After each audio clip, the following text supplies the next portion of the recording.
Obviously, it helps to see some of the shots going, but for Max tonight, 6 assists, no turnovers, a couple of steals. How have you seen him kind of settle in these last couple of games and really impact things on both ends? Yeah, I think he's always impacted the game in a positive way, and I know he hasn't shot it exceptionally well up until the last second half of Northwestern, and obviously better tonight. But he does a lot of little things that help us win. I think just the emotional leadership that he brings. I thought he was a big part of our start, not only offensively but defensively. Everybody's going to look at we went 6 for 7 or whatever from 3 to start. It was the defensive end. I felt we were really got control of the game early. Made it difficult for them to get going and get what they wanted. And Max was a big part of that, just with his presence, obviously, but also the vocal leadership that he brings. Coach, you guys, I'm guessing, came into this game wanting to kind of neutralize the front line and the way that you calm the pain at times. Felt like you switched a lot more, especially early in that game than maybe you typically will. What did you just like about your interior defense and all 5 guys kind of staying connected where Renew and Balo went combined for 9 field goal attempts, 26 points in the paint, and 8 shots at the rim tonight for the entire game? Yeah, I think it starts, obviously, everybody focuses on the big matchup with Crown and Winter and Renault and Balo, and obviously 2 really good players for those guys. But I felt it was important for us to keep the ball out of the paint, and I thought our ball screen coverage and our defense to be able to hedge and shock and keep the ball going east-west and not allow it to get deep penetration was important, because they're really good when they can play 2-on-1 downhill. Obviously Galloway finds Balo rolling, Rice finds Balo rolling.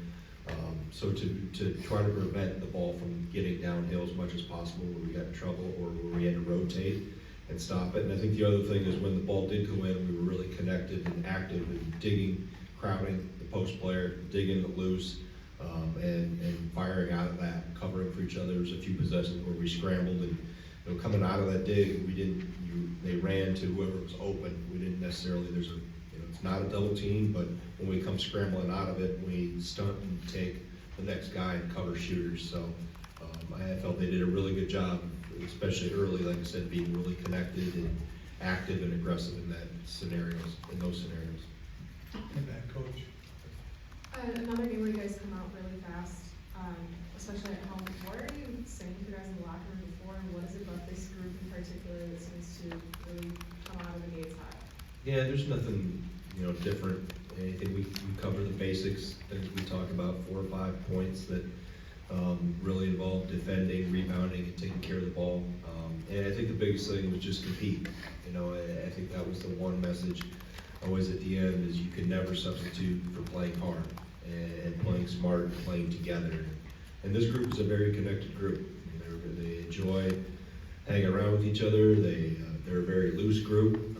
They're very coachable, and they want to win. And their mindsets are all on that. And they understand when we come out and play hard and are aggressive. It's not always going to be perfect, but when we do get all firing on all cylinders, we're a handful for teams. So they just enjoy competing and the moments of the game.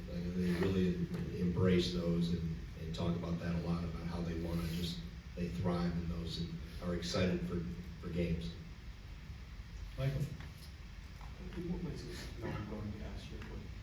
What a matchup against a guy because has no size and has no experience? Yeah, I think obviously strength is one thing. I mean, he's heavier and stronger than he was a year ago, but I think the experience is the biggest piece. He's had a year under his belt now. He's guarded really good post players. Obviously, he saw what Balo was like firsthand last year at Arizona. So he's a more confident, more aggressive, more seasoned player.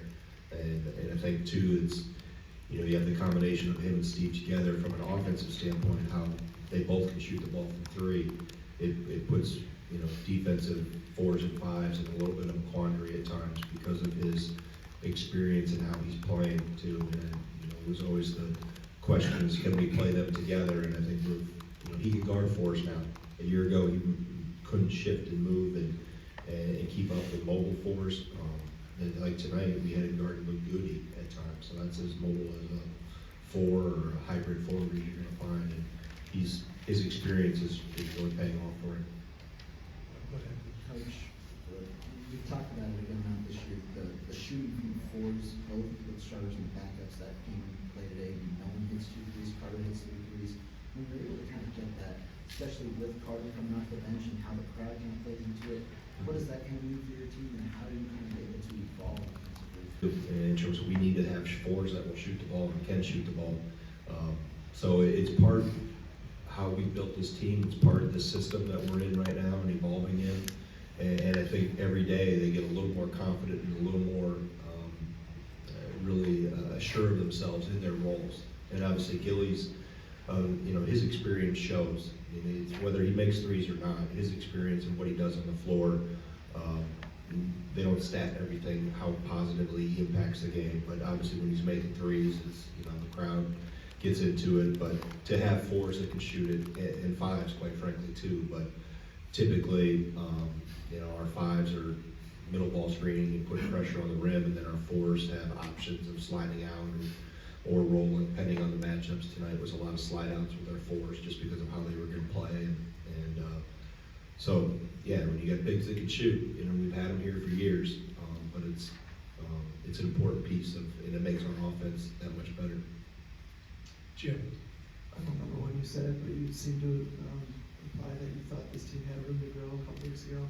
Are you seeing that? Do you like Yeah, I like what I'm seeing. I think the thing about this group is they've kept a humility to them that they understand.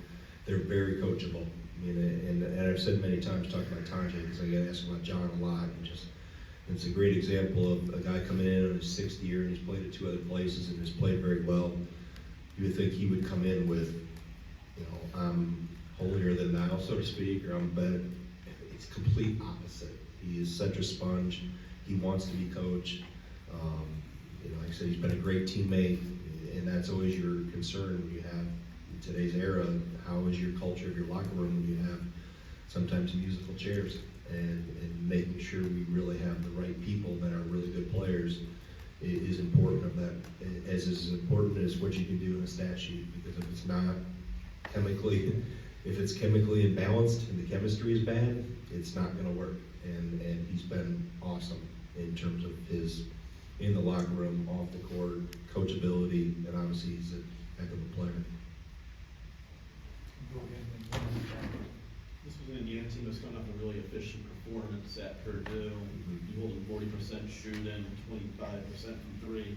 Just what you like about your defense, and then how were you able to kind of pull that in check?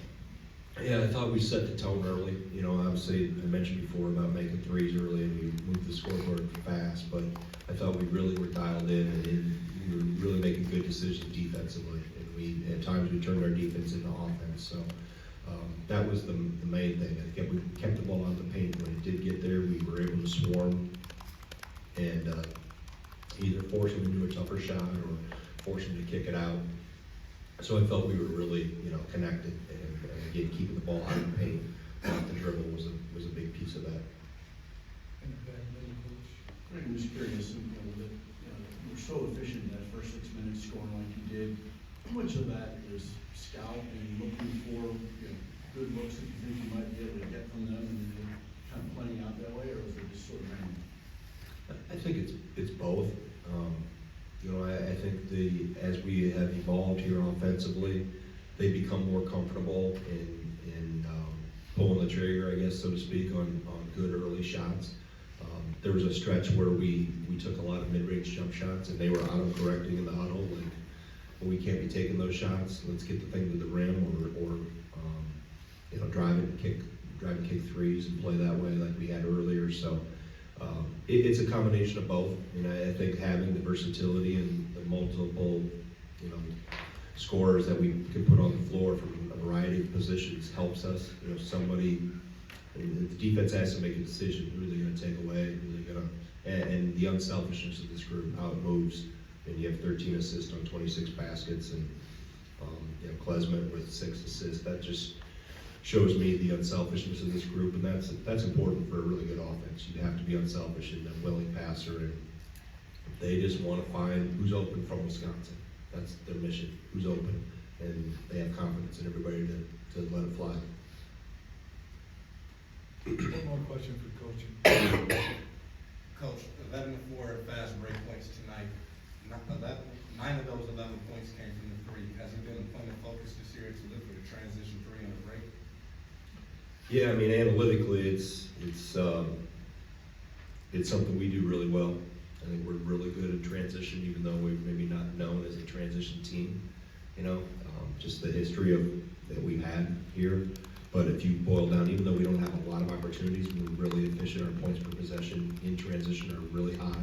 They were last year too. I mean, it's just, I think it's a little byproduct of the system and how we're playing, and it's an emphasis of, yeah, let's keep coming in waves, and keep the pressure on with pace, and that's all part of the grand scheme of continue to wear down opponents. Not going to happen.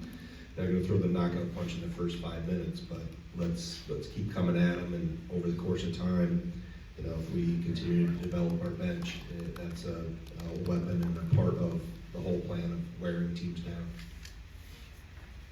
Super. Thank you, Coach. All good? All right, thank you.